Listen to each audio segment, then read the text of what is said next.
morning, everybody. My name is Jesse, and I am with Exploring by the Seat of Your Pants, the digital education partner of your Toronto Zoo.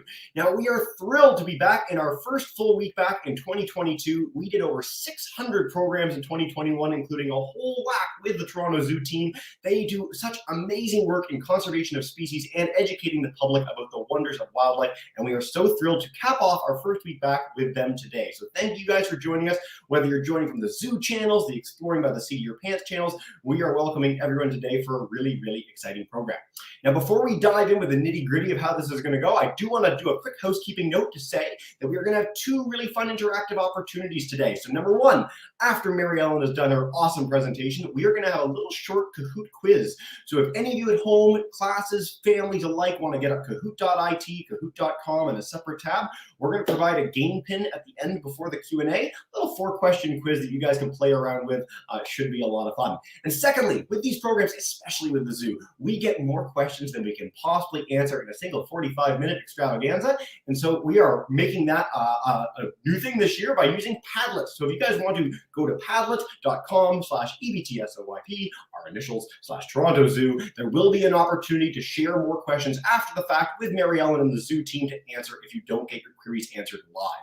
So lots of neat opportunities. Hopefully you take us up on that, and I will share those links at the end as well. Now, without further ado, we are joined by Mary Ellen, who's going to walk us through on biofacts today. We are going to learn how you identify animals through their skulls, their footprints, their spoor, their droppings. There's all sorts of ways that you can figure out what animal you've discovered, and we are going to learn about some of them today and some really, really cool creatures. So, without further ado, thank you so much for joining us today, Mary Ellen, and take us away. Hello, everybody. Thank you so much, Jesse. I love your introductions to our program. They are absolutely incredible. I'm so excited to have everyone joining me here today. I'm actually standing in my office today, so not out on site like we typically are for our videos, but that doesn't mean we're not going to be seeing anything less cool.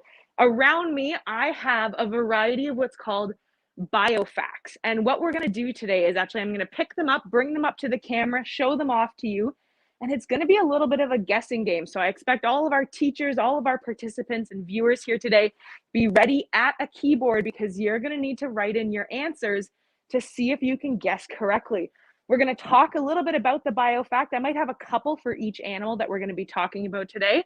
And you're going to try and guess what it came from. Now, before we start off with our first one, I want to talk a little bit about what biofacts actually are.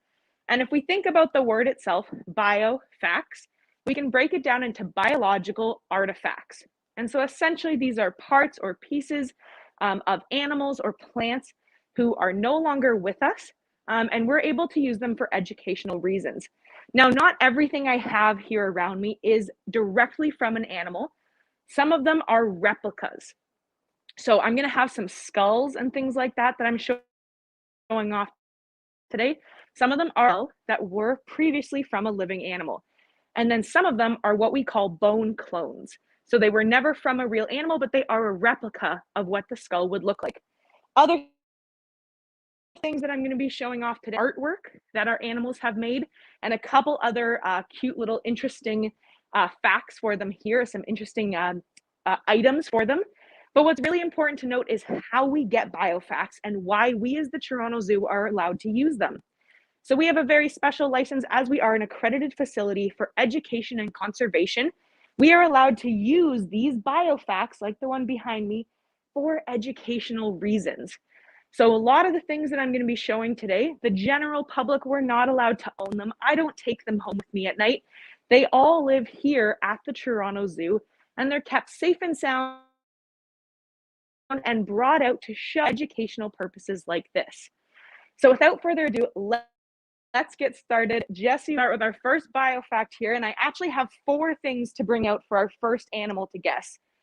Now, because we're very organized here, we do have everything labeled. So it's going to be a bit of an interesting guessing game when I bring something up, as I'm going to have to try and cover our label. So this is our first item. Okay, we have a skull here. So let's take a look at these nice big teeth in the front of this skull. Those are some big old chompers there.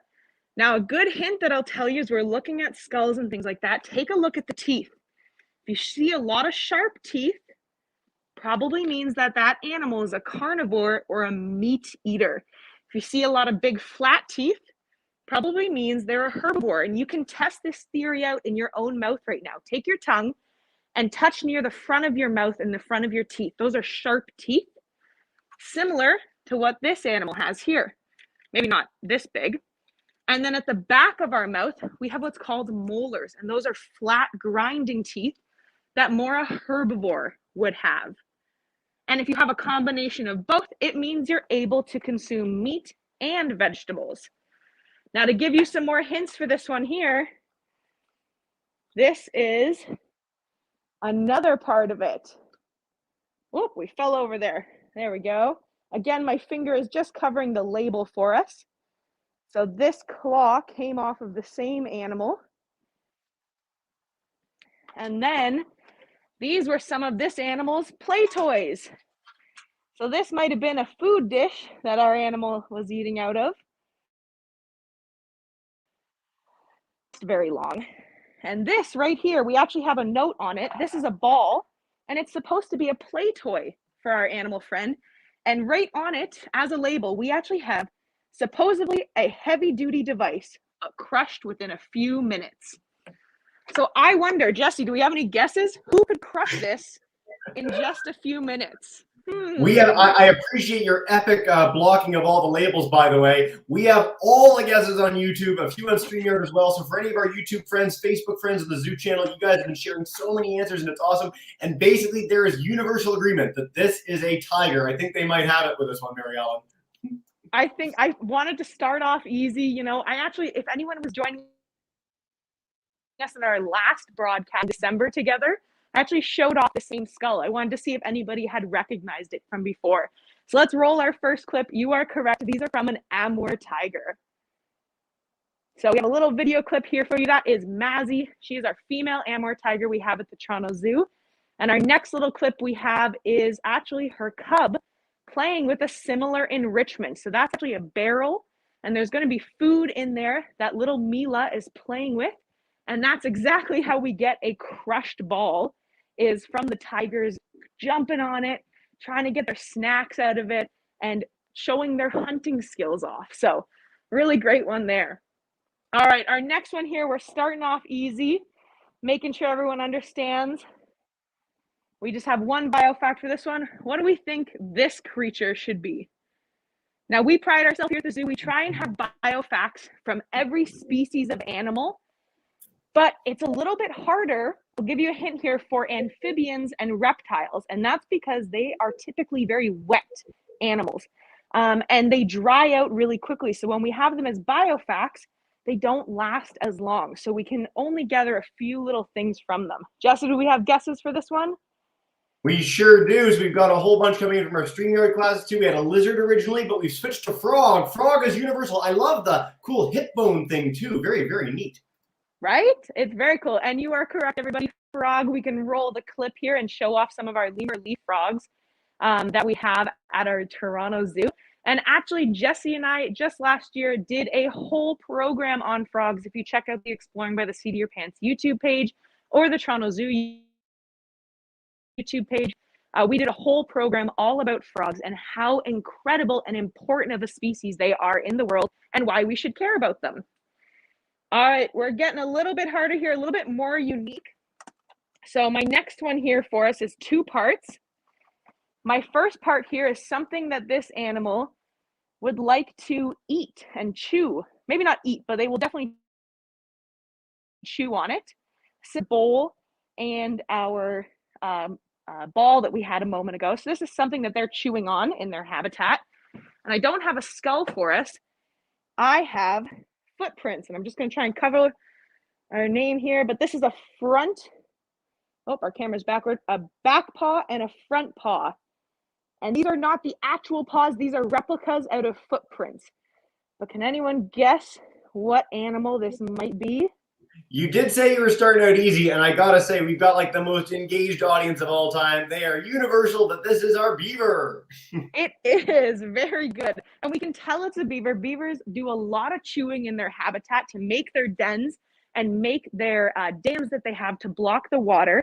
They're known as the engineers of the nature nature world is because they're able to shape an entire landscape with just a small little dam in the water. They can change an entire habitat almost overnight with their incredible building skills. And because we know they like to be in the water, we can see this back foot is in fact webbed. So it's basically like having a built-in flipper. You wouldn't want to have a race against these guys. They'd probably beat you. Jesse, if we roll the clip, I believe we have them swimming in the water for us.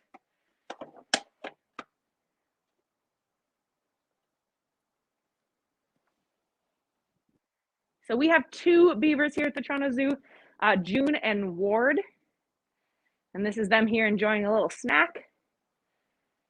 See that nice long tail that they use? They use that for defense. They use it for warning calls. They also use it to help them swim and to build their home as well. Now, it's pretty lucky to be able to see them. This is actually some really good footage that we have of them. Usually when you come to the zoo, they are sleeping, but we do have a really cool window where you can actually see inside of their den. So you can see them sleeping. But that's because beavers are not usually active the time of days that humans are. The only reason they were active for us there, we did have some food to offer them. Now, our next one here, I shouldn't have picked such big biofacts. Oh my goodness. This one might take me a second to bring over. Well, smaller part first. And this is a little bit hard to see, so I'm going to bring it right up to the camera. But this is hair off of something. And I want us to guess afterwards what part of the animal this hair came from. So it's black, it's very thin, and it's very wiry hair. So that's our first clue. Now our second clue might be a little bit easier to guess. Let me pick it up here and bring it over. Now, for anyone who's been a long-time watcher with us here, we actually have used this skull once before as well. And there's a pretty distinct part of the skull that gives some clues about what animal this might be. This is only also, I should say, the top half of the skull. The bottom half is still sitting next to my computer, but they're not attached. So this is an example of a bone clone. This did not come from a real animal. It is just a replica, and they are separate from each other, the two pieces of the skull. So we have the upper part here and the bottom part on my table.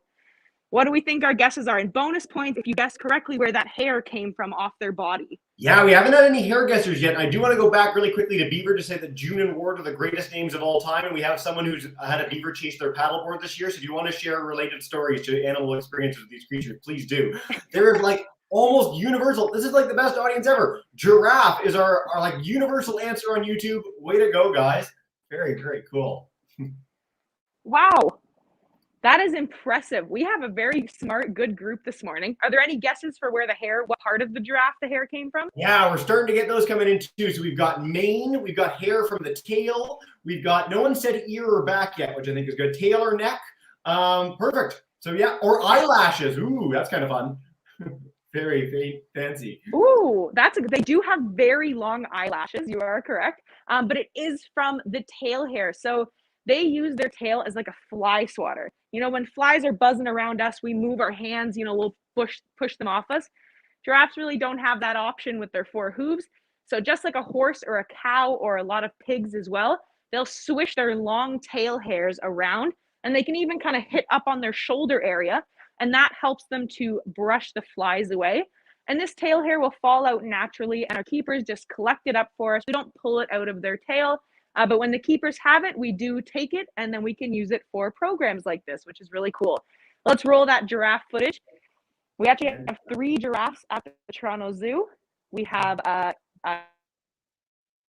mom, a dad, and a baby. So we have Kiko's our dad. Mastari's our female, who's also pregnant right now, which is very exciting. And their littlest baby is Amani. Oh, we skipped forward a little bit there. The clip's going all over the place. I'm spoiling things. There has to be something going a little strange in every video call. Sorry about that. That's okay. We got some clues coming up here for us.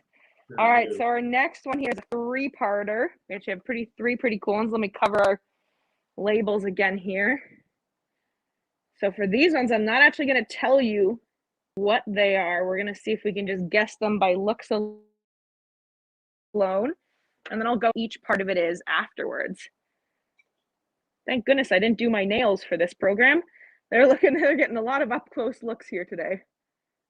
There we go. That's our second one. And our third thing I'm going to roll out. This one might be the giveaway. So what do we think animal this all came from? Yes, if the clip of me playing it didn't give it away, I think the skin sure will after that rattle. We've got Rattlesnake universally. And by the way, I want to go back to the giraffe ever so briefly. You talked about the really unique feature on the head. What are those called? We want to make sure people know that. So cool. Of course. Yes, we can run back to our giraffes here. These on top of their head, these things, they look kind of like horns, but they're called ossicones. And the males use them for fighting. Giraffes have a very interesting way of defending themselves. It's by neck swinging. If you haven't seen it, I encourage you to Google it. It's very loud though. And what that noise is you hear their necks hitting each other and you hear the ossicones hitting off of their necks as well. Very, very cool. We may have a giraffe fight question in our Kahoot. I'm just going to do a little bit of a spoiler there, but I'm glad we all got Rattlesnake. You guys are great. You're like 5 for 5 so far. Are we going to play the clip, Mary Ellen? Yeah, for sure. Go for it. Perfect. All right.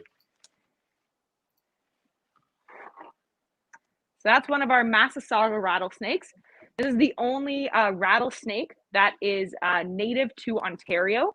They're not found around here in Toronto, though, a little bit more northern for us.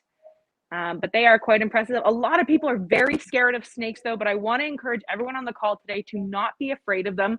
You definitely don't want to go running up to a snake in the wild, but if you leave them space, they leave you alone. And rattlesnakes specifically have that really great tell to give you a warning. And I've already shown it here, but that is their rattle. Now let's see if we can stump our group here today, Jesse. Okay. Does anybody know what makes the rattle sound in a rattlesnake's tail?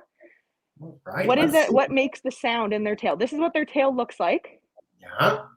So we've got, if anyone wants to share sharing, I know we just asked the question. I'm looking on all our Facebook and YouTube channels. We've got people who have talked about they had a Massasauga rattlesnake in their campsite. That's pretty cool.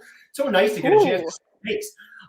So we've got Diane. She's talking about like little balls inside the rattle. So maybe inside that bit, there's bits inside. So those are our answers so far. A bell. So again, something ringing maybe inside the thing.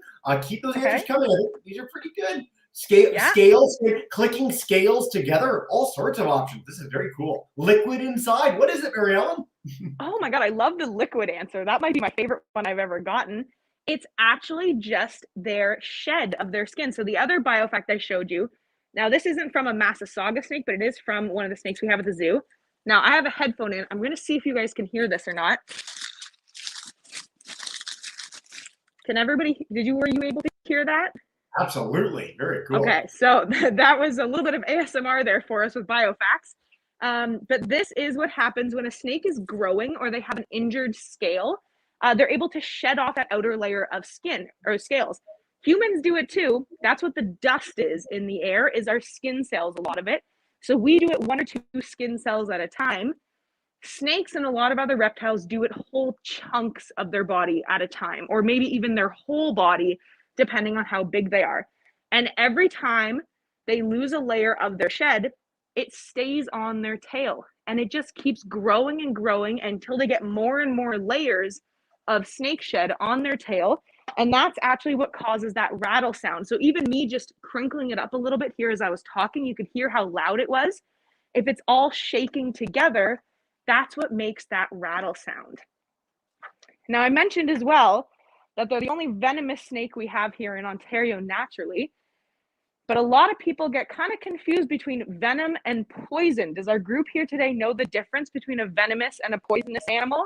Ooh, this is a really tricky one. I'm very interested if our audience can get this today. So again, guys, Facebook, YouTube, StreamYard, share. Any answers on that? Venom versus poison. What do we think as an audience today? Very cool. While we're waiting for some answers on that, I do want to note again, we're going to try and do a big Q&A at the end of this, but if you do have more questions at the end, Padlet.com, you can see that link below, and we're going to have our Kahoot quiz in about 10 minutes or so. So venom is injected, poison is eaten for Miss Patterson's class. I think that might be a very good answer. Let's see if we have any other YouTube friends. Poison is if you ingest it, venom is when you get bit. So far, all our answers are along that theme. Is that correct, Mary Ellen? That is correct. So it's bitten into you and injected into your body by like a snake or something like that. Or typically reptiles are venomous, and animals like amphibians, so our frog we saw earlier, tend to be the poisonous, or butterflies as well can be. So you have to eat or ingest a poisonous animal, and you have to be injected by a venomous animal. Good rule of thumb, though, we just leave all animals their own space in the wild to make sure we never have to try and tell if it's a venomous or a poisonous animal. Good suggestion.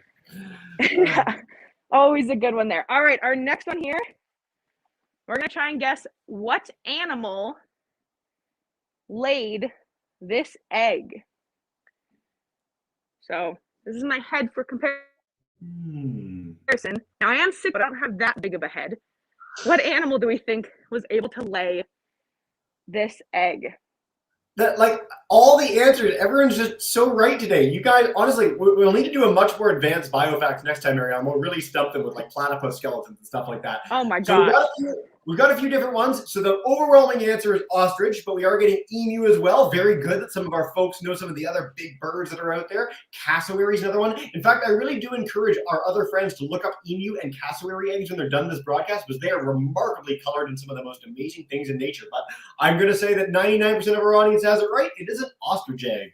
Congratulations, we are correct. So ostriches are the largest species of bird, and they're also the fastest land animal on 2 legs. So they are quite quick. Let's roll the clip here. This is actually Omelette, our male ostrich at the zoo, and he's actually doing a little bit of a funky dance for us in a little bit of the clip here. They do a really fun mating dance when they want to attract a mate.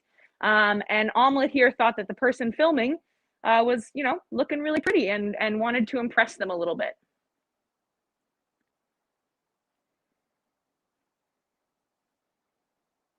So he's waving his wings all over the place. Now, they don't use those wings for flying, but they will use them for dancing purposes like this, as well as shelter over top of themselves if it's raining or bad weather, and sometimes for defense. It's quite painful to get hit by a bird wing. They're quite strong.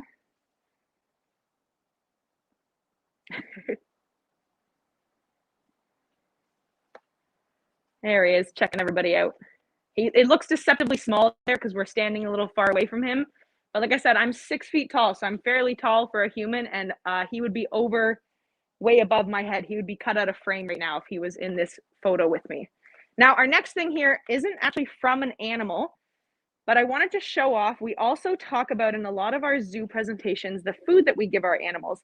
So this is a type of cube, and I want to see if anybody can guess what animal might eat. That's a stumper. That doesn't really sound me. What do we think? What eats these cubes?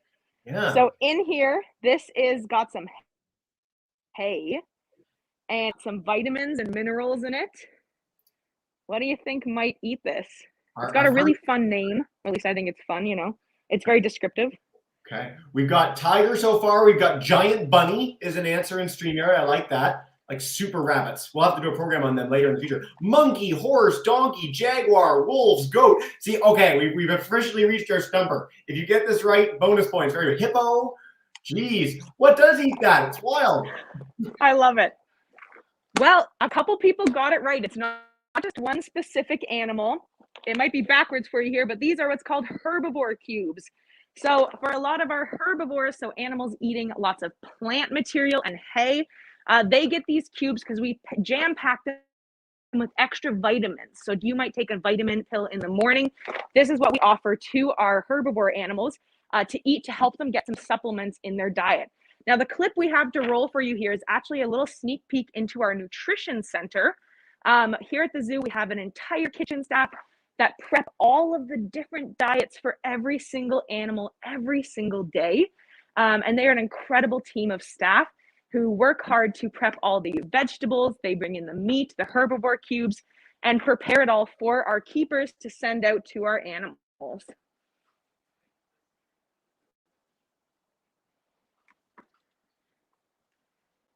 So they each get a variety of diets throughout their day.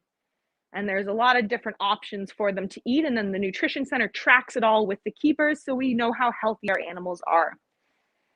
All right, we got another skull here for us. So who do we think?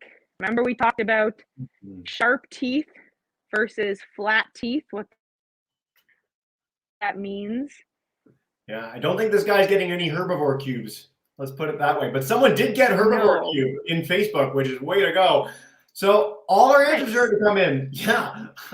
Alligator, crocodile, caiman. People know caimans. That's amazing. Way to go. That's pretty impressive. Okay, so yeah, which I think they're on the right track, but which specifically is it? You're very close, on the right track. This is a dwarf crocodile. So they are found in Africa. We actually have one in our African rainforest pavilion here at the Toronto Zoo. So you can tell that it is a crocodile. It's quite small though. So that's why we know it's a dwarf crocodile, because full-size crocodiles can be even taller. Like I've mentioned my height a lot in this program, but if I were lying next to a full-size crocodile, I would need two of me stacked on top of my shoulders in order to come close to the same length as one full size. But these crocodiles here, they're quite a bit smaller, and you know, a little bit less threatening maybe. Although the clip that I have here is very Jaws-esque, if you've ever seen that movie, kind of approaching our dwarf crocodile from the underside of the water. And then you realize how well they blend in to their habitats.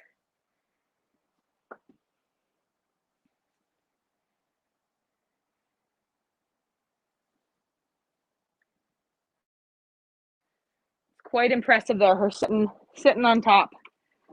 All right. Now I've got another skull here for us, and I actually, once again, this is one I'm duplicating because I just think it's the coolest skull ever. We've actually seen this skull in our cheetah video in December, and I revealed what animal it belonged to. So I'm not going to give too many clues with this, but take a look. Let me cover her name, and let me know who you think this skull belongs to. I like all the plugs to the longer videos. So again, on our YouTube channel, on the Zoo YouTube channel, you can see all these in-depth dives with all these animals. We've had the chance to cover a lot of ground today, which is awesome. But if you want to learn more, they're all there forever. Our first answer is already right. I love it. So we got some answers on Facebook though. Interesting. Warthog, cheetah, lion. We've got a lot of lions. That's interesting coming in. Saber-tooth tiger. People really like saber-tooth tigers. You've got this for a few of them in the program today. Rhino. They are quite cool. Our answer, I think, is on the right track. We got a few people on Hippo or Pygmy Hippo between our channels. They are correct. We are Pygmy Hippo. So I'm actually going to take, I have everybody today right now, you're sitting on a tripod here, but we're going to go on a little bit of an adventure because that was a Pygmy Hippo. So Jesse, if you want to play the footage for them, and then I'm going to go and show you what a river hippo skull looks like as well. So we'll see that. Penelope and Candia are mom and baby Pygmy Hippo. So quite small. They weigh about 300 pounds. And they have those big teeth. They're a little deceiving because I talked about, you know, big sharp teeth mean carnivore. Doesn't for these guys. They are herbivores, but they use their teeth for protection and fighting between other males for mates and habitat space.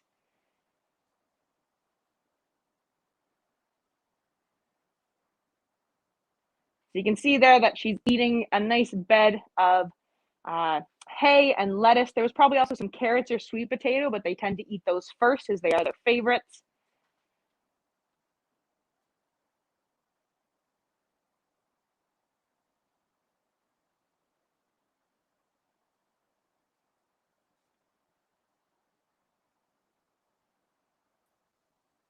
She is I guess delightful. I made this part a little longer there. We've got a lot of how cute she is and how gorgeous she is and all the things, but I can pause there if we want to go back to our river hippo skull. Yep, let's head over to our river hippo here. We have lots to look at today. So this one here with me is a river hippo skull. So quite a bit bigger. I'm going to try and find a good angle to show you. So this is the top of the skull here, and then this is the bottom of the skull. And this is a very special skull to us here at the zoo because this is from one of our animals who passed away a couple years ago. His name is Samson. And he was one of our river hippos at the Toronto Zoo. We do have two still, Perky and Petal, who are sisters, but we do really cherish having Samson here with us and being able to share about conservation of hippos and just how incredible their skulls are. Now, he is locked up for a very important reason. He's not out where all of our other biofacts are, and that's because of what his teeth are made of. They're actually pretty rare and expensive, and a lot of people in the world try and collect it. So a lot of our skulls and things like that here at the zoo do have to be locked up for safety, and so we're not able to have him out on display right now with all of the other biofacts that we do have, just for safety reasons. But I wanted to show him off because he is still very cool to see in the size comparison of our pygmy hippo to a river hippo. So river hippos weigh about 3,000 to 4,000 pounds, and a pygmy hippo is about 300 pounds. So we'll roll the clip of our river hippos. This is Perky and Petal, our two girls, and we'll come back over to our space. So there's a kind of a look at their big teeth in their mouth.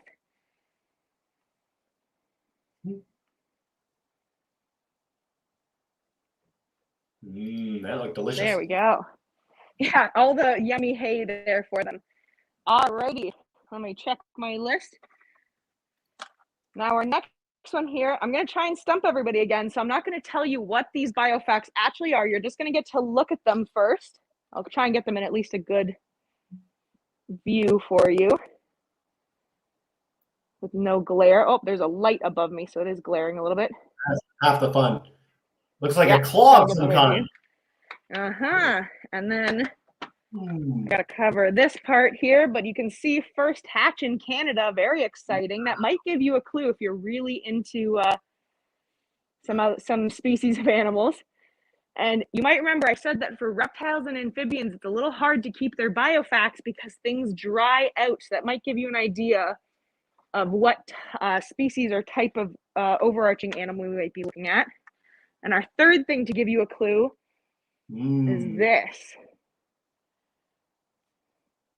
Very cool. So we've got Janine on Facebook, who is the one behind Herbivore Cubes too. I think she's got the right answer, but we've got a bunch of other answers coming in from others. We've got lizard from Miss Benoit's class, water buffalo, crab claws. So we've got those eggs. Might mean a reptile or amphibian rather than a mammal. Turtle from Miss Bondi Heron's class. We got all sorts of great answers coming in. Oh, Miss Benoit, okay. Miss Lee's class in Ottawa, lizard. So lizard is our most common answer, and people are nailing the species. It is a, what kind of lizard, Mary Ellen? It's a Komodo dragon. Very exciting. So let's roll the clip here for our Komodo. We have one at the zoo right now. His name is Keelat. And just like our snake, I did show this bigger piece here. That was his shed. So like I mentioned, reptiles do shed their skin or their scales. And for our river hippo, or sorry, for our Komodo dragon, they just do it in smaller segments instead of all at once. Okay. Quick note, Mary Ellen, entirely up to you. We're at the 34-minute mark now. I know some of our folks sometimes have to leave at the 45-minute mark, so we can definitely do more biofacts, or would you like to dive in with a quiz and Q&A? Up to you, because we've explored so much. It's been so much fun already. I was just checking the time there as well that I want to show off because it's not quite a biofact. So I'm going to skip ahead a few, Jesse, for us. So hopefully you'll be able to skip ahead in our video here with us. And then, yeah, we'll definitely take some Q&As from the groups and everybody on board. And if we have a few minutes afterwards, we can keep going with the rest of them. But the next thing that I wanted to show you isn't actually a biofact, but it's something an animal made. So I want to see if we can guess what animal made this painting. Now here at the zoo, we are able to paint and do arts and crafts with a few of our animals. And when we do this with them, we're able to auction them off sometimes in conservation efforts for that species. So people who buy the art pieces, you're actually contributing to that animal's conservation fund in the wild or here at the zoo itself. And then from these art pieces, we can also make things like this. So we sell these in our gift shop. This is the same animal. It's actually a magnet that you can have on your It's adorable. I've seen the full prints in the zoo behind the scenes before. It is amazing. What a cool way to contribute to conservation. Again, what a creative effort to really inspire people behind the magic of wildlife. We've got all sorts of great answers. Very diverse answers this one. We've got wild pig, platypus, ducks or anteaters, birds of some kind, roadrunner. I like roadrunner. I haven't heard that ever in any program in history. Does anyone got it straight on? I don't know. Oh, we got one class that I think got it straight on our thing. Mary Ellen, do you want me to announce the class that got it right, Miss Nedanovsky's class, or would you like to share it with us? Okay. Miss N's class nailed it with penguin. That's our friend today, which is very, very exciting. Very true. So if you want to roll the clip there for us, Jesse, I actually got to go painting with our penguins a couple months ago, which was very exciting. And my goal here before I leave the Toronto Zoo is to, in fact, have a painting from an animal. So before I ever move on in my career, is to have a painting from them. But getting to paint with the penguins was an incredible experience. And it's not just the penguins who do paintings.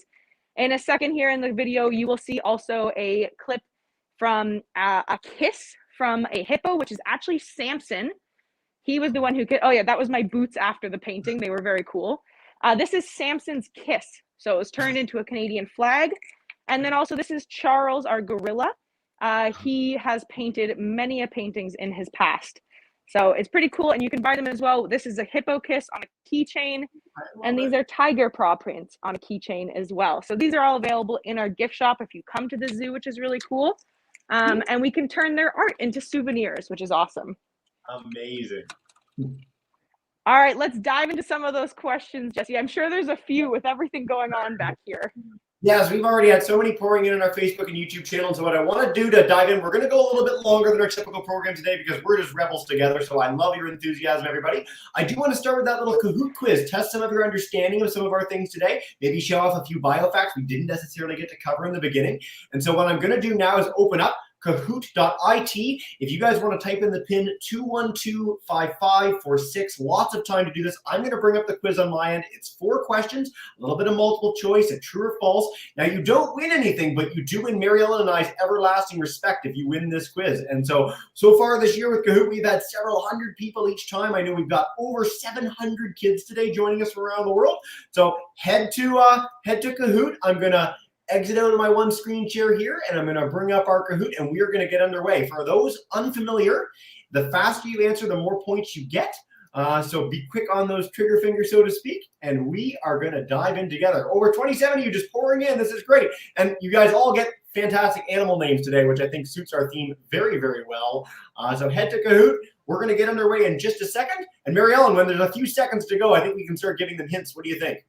Maybe I think so. Yeah, this is amazing. Look how many people are joining in. That's crazy. It is crazy. So keep joining in, even though we're getting underway. There's no urgency. I just want to make sure we get as big a Q&A as possible. But in 3, 2, 1, we're going to dive in with our first question, which is about how many chicken eggs could fit inside an ostrich egg? We got a chance to see one today. It was about the size of Mary Ellen's head. My head's much bigger, so it would have been way smaller than my head. But 2, 10, 25 or 100. Over 150 of you answering so far. 8 more seconds, guys. Holy, this is like a crazy Kahoot today. Well, way to go, everybody. What do we think? I love the photo also. Yeah, more than 2. So 25 is our correct answer. A lot of you thought 10. Good guess. 72 of you got this one right. And so Agent Dove, currently our leader. Let's dive in with question number 2. What on earth is this? What is it? I don't know. We'll see the picture in a second. A boat rudder, a bear hip bone, a whale vertebra, or a tree trunk segment? I'm thinking with biofacts, Mary Ellen, we might not have put up a boat rudder for anybody. We could probably eliminate that one. Ooh. I got one right here. Cool. Whale vertebra. Most of you guys got one right here. We'll check in with Mary Ellen for a second, and then we'll go to question 3. Look at that. That's a backbone, a part of a backbone of a whale. How wild is that? I love it. It's massive. Right. It's crazy. One of my very favorite kind of biofacts in the whole world. I got to play with them at the zoo and the Royal Ontario Museum in the past. Shining Newt takes the lead. Way to go. Okay, question 3. Komodo dragons can get to be how long? We saw him walking around. He's really big. 2 feet, 5 feet, 10 feet, or too long for me. Again, we want to stress that lizard snakes aren't necessarily scary. A lot of the animals that people are afraid of, if you give them respect and you give them space, they will give you space as well. So too long for me might not be our answer today, even if it's funny. But 370 of you have answered, and the answer is, most of you got it right, 10 feet. The largest lizard in the world, Komodo dragons are. They are wild. They can get to be 10 feet long, way longer than Mary Ellen, no matter how tall she is. And so, way to go, everybody. Amazon Otter takes the lead, but it's close. Going into our final question, which we did mention today, giraffes fight with their necks, true or false? 8 seconds. It's fast on this one. And there's a picture of it happening. So I hope you all get this right. Everyone should honestly, when you're done this program, go to YouTube, watch a giraffe fight. It's like the coolest thing you'll ever see in nature. 308 of you got it. All right, our podium, everlasting respect. And then we're going to dive in with our Q&A with our live groups and some friends online as well. So Magic Possum number 3, Quick Stork number 2, and number 1 for all the marbles. Let us know who you are on YouTube or Facebook. Is Lively Newt. Way to go. Thank you for playing along. 370 of you. That was crazy. I love Congratulations. So, Mary Ellen, let's dive in with Q&A about any of our creatures today. If you guys have other questions, that is great too. Mr. Barcenas' class, join us in Benicia, California. If you guys want to unmute your mic and come in to kick us off. Hey, Mr. B class. Hi. Hi. How do beavers' teeth get so long? Ooh. Oh, that's a great question. How do their teeth get so long? So I don't unfortunately have a beaver cell with me, but I'll bring over my wooden block here again so we can just see how powerful their teeth are. This is how big this piece of wood was, and they cut through that. So beavers' teeth constantly grow. It's always growing throughout their whole life, and they actually have to work really hard. Like a lot of other rodents, if you have a hamster at home, you probably have to give them a lot of things to chew on in their exhibit. And that's because their teeth are forever growing. And so they actually chew on things like this in order to keep them shorter. So they're just always growing. Unlike our teeth, they come in at a certain size and then they stay there for our life. Beavers' teeth are going to grow, grow, grow until they're no more. Great question. I'm so glad we got that, guys. So we're going to go about as far as you can go in North America from our first class to Stewiacke, Nova Scotia with Miss Morin's group. If you guys want to unmute your mic and come on in for a question, you are good to go. I'll wait till you're all set up in the background, and then I'll bring you in. There we are. Hey, Miss Morin. How can you tell the difference with the skull between an alligator and a crocodile? Great question. Did you catch that, Mary Ellen? I did not, unfortunately. Would you be able to repeat that? Yeah, how do you tell the difference between a crocodile and an alligator skull? Oh, very good question. I like that. So there's a couple different ways to tell between the actual animals themselves when they're living, and that's location. So based on where they are in the world, alligators are found more in the Americas section, and crocodiles are found more in Africa. And different like areas like that. So based on region, but for their actual skull, there's a little bit about their shape. So it's kind of opposite. Crocodile starts with a C, alligator starts, I can't make an A with one hand, with an A. So looking at their front of their mouth, you can actually kind of see this one here. They're actually opposite. So it's more narrowed and pointed. It's an A shape. So we know it's a crocodile. And you can also look at the way that their teeth are. So the shape of their teeth and kind of the direction when they're closed here, which ones are on top versus the bottom, that can give you some hints on if it's a crocodile or an alligator. Very, very cool. I've always loved that question, so thanks, guys. All right, we're going to head to Miss Patterson's class. Welcome in. Grade 5-6s, share away. Oh, Miss Patterson, your mic's on, but the audio isn't working for some strange reason, and I don't know why. So play around with it. Type in the chat if you need to on StreamYard, and I'll come back and we'll see if we can get that audio working. But we will go to Miss Stone in the meantime, and fingers crossed that we get that working. So Miss Stone, unmute your mic and come on in. Okay, we have a few questions, but I'm picking from them. So we really want to know how we identify, I guess, the difference between river hippos and pygmy hippos. Yeah. Ooh, yes, I love that. So I'll use our pygmy hippo as our example here. Now, in a skull sense, they look very similar, just size is their main only difference. So from kind of this view here, this is what a river hippo skull looks like, just much, much bigger. Their main difference is their habitat. So river hippos live in the savanna, and pygmy hippos live in the rainforest, which makes sense when you think about it. A rainforest has lots of trees around, and an animal needs to be able to navigate and move through the trees. So they need to be a little bit smaller.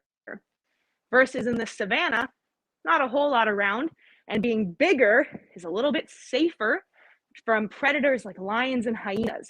So the river hippos have more space and are able to grow bigger, and they don't have to worry about navigating through trees. So that's kind of their main differences between the two of them, is their location, and that's why they're those sizes, is based on their habitat. Fantastic. Thanks, Ms. Stone. And I want to say a special shout out to all our teachers today. I know certainly in Ontario, at the very least, it's the strangest time to be a teacher, and we really appreciate all you guys joining us for this really exciting program. So thanks for all your interactivity. And we're going to head from Cambridge with Ms. Stone to Ottawa and Ms. Lawler's class for our last live group, and then we'll take a few from YouTube and Facebook to wrap up. So Ms. Lawler, unmute your mic, come on in and share away. Hi. Hello. I had one student wondering, how big can a hippopotamus get? Nice. Oh, I love that question. They are bigger than you think, because often when you see one, they're in the water and you only see the just very top of them. A good kind of idea for it, they're sort of accurate. If you've ever seen the movie Madagascar, Gloria is a river hippo in that movie, and she's quite a bit bigger than the other animals who go on the adventures with her. But they can be anywhere from 3,000 to 5,000 pounds. So to give you an idea, because that's a very large number, a big piano or a grand piano weighs about 1,000 pounds. So a hippo can be 5 pianos big. Pretty large. I've always liked to, we use this for some of our other big animals, but if you've got like a grade 5 or 6 class, every student in your class together would be one hippo. They can also outrun a horse over short distances. People do not know that. They're remarkably fast creatures. Very, very cool and great question. Mary Ellen, they can also outswim you in a boat. Yeah, so I like to highlight this. Again, hippos in the wild, to be very much respected. They actually are the most dangerous animal in Africa outside of mosquitoes. So they're an animal you definitely want to give a lot of respect if you happen to get into East Africa and see them in person. They're really remarkable animals. Miss Patterson just popped back in. We're going to hope that the tech is working out, and then we'll take a few from YouTube. Hey, you're good. All right. So we were wondering, since after we saw the hippo river skull, do you train the animals not to be dangerous? Oh, very good question. So we do a lot of training with our animals here at the zoo for a variety of reasons. It's not so much training them not to be dangerous, but it's training them to make situations less dangerous, I'll say. They are all still wild animals, and for most of them, we have to go with protected contact, which means there's always a barrier between us and the animal. There's only a few, like some of our birds and smaller animals, that we're able to just walk into their exhibit with them. And we do things like vet procedures. So injections in case we have to take blood or give them vaccinations. Some of our animals, if you might have seen on Facebook in the last couple days, we're really lucky to announce that our cheetah is actually pregnant, which is very exciting. Amara is pregnant. And we were able to take a look at an ultrasound. Now, Amara has been trained, like some of our other animals here, to be able to let us give an ultrasound to her while she's still awake. So there's a lot of vet procedures that we'll do with them to make maybe situations that could be stressful going to a doctor's less stressful for them. So they know what's going to happen and they know what's prepared. A lot of our animals, like the river hippos, as well as our tigers and lions, they are trained to open their mouth. So in case we think there's a dental issue, they can open their mouth at us. We can check out their teeth visually. They can also show us the paws of their pads, or the pads of their paws. There we go. In case there's a cut or anything, if they're limping, we can see if there's something wrong with their foot. So there's a lot of behaviors we train with our animals to make dangerous situations safer. We've done a whole program in this talking about the bison and some of the amazing work done behind the scenes with them. So again, check out the YouTube channels of the zoo, of Exploring by the Seat of Your Pants. You'll see so much more of this in detail. They really do incredible work there. Okay, 2 more questions with feeling we're going way long, but we love it together, so this is great. Robert in Miss Abdul Hamid's class wants to know, what's the most venomous animal at the zoo? And good use of venomous instead of poisonous in this question. Yes, very good use of it. I'm trying to think right now. So we have a Massasauga rattlesnakes. They are a venomous snake, and we have to be very careful. And I will note that any of the animals that we have that are venomous, we also do have their anti-venom. And we do have as well a lot of procedures to keep everybody safe when working with them. I'm trying to think right now. I believe we do have a few more venomous reptiles that aren't actually on exhibit. They just don't have an exhibit, so they're kept in our like reptile housing instead. But I can't think. I'm going to say right now our Massasauga. Okay, so we got a chance to see him today. How cool is that? Mm-hmm. All right, one more question. You know what? I love this question, and I always like to highlight it when we can for zoos and aquaria. So Ms. Hartwick wants to know, how does the zoo acquire the animals? And we can spin this into a AZA, CAZA thing. This is perfect. I absolutely love that question as well, because it's kind of similar to how we get our biofacts as well. So a very, very long time ago, you've probably heard that zoos took animals from the wild. And unfortunately, that was true, like I said, many, many years ago, but we don't do that anymore. We are an accredited facility here at the Toronto Zoo. And so we work with accredited facilities all over the planet in housing our animals. So we are part of SSPs, which are species survival plans. And I like to think of it as like a dating app for animals, essentially. We match them up genetically for animals who are critically endangered or, not doing so well in the wild. And by matching up these animals across the world through accredited facilities, we're able to bring them together and create the next generation. So Mila is the offspring of an SSP with our two male and female Amur tigers. And so she was a successful pairing, which is amazing. So obviously we got Mila out of it. Same thing, our cheetah, who's pregnant. She's part of an SSP as well. We brought in two males to be her mate, and luckily one of them took. And so they were able to create the next generation, which is really cool. So that's mostly how we get our animals here at the zoo, is they are either bred here at the zoo through an SSP, or they're brought to the zoo because of an SSP. So we will trade animals with other zoos and aquaria around the world who are all accredited as well, to make sure we can keep those genetics strong and healthy in our populations. There is a third way. It doesn't happen as often, but a few of our bird species that we have here used to be somebody's pet. So unfortunately, a lot of people will get into animals and be really excited to have them as pets, not realizing how much care they need or how long they live for. And if they can't take care of them anymore, sometimes they go to sanctuaries, and occasionally they'll come here to us at the Toronto Zoo. So a few of our birds have been people's pets in their life as well. I'm so glad we got a chance to mention that. It's something that I always like to highlight, the fact that places like the Toronto Zoo are at the highest standard of animal care, conservation, education, and so much more. They're leading the charge on a world scale for conservation. And so I really do encourage people, head to zoos, head to aquariums, see these amazing animals in person, because it'll inspire you to care so much more about their welfare and about their conservation locally and on a global scale. Mary Ellen, this has been such a fun program. I love that we got the chance to explore so many different creatures, and again, highlighted all the ways that people can learn more.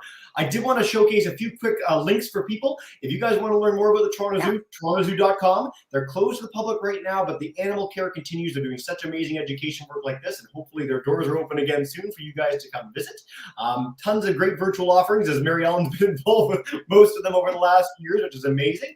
And if you want to check our site at exploringbytheseat.com, we do 40 to 50 programs like this every single month. None quite as popular as with the zoo, but always a great opportunity to inspire your kids.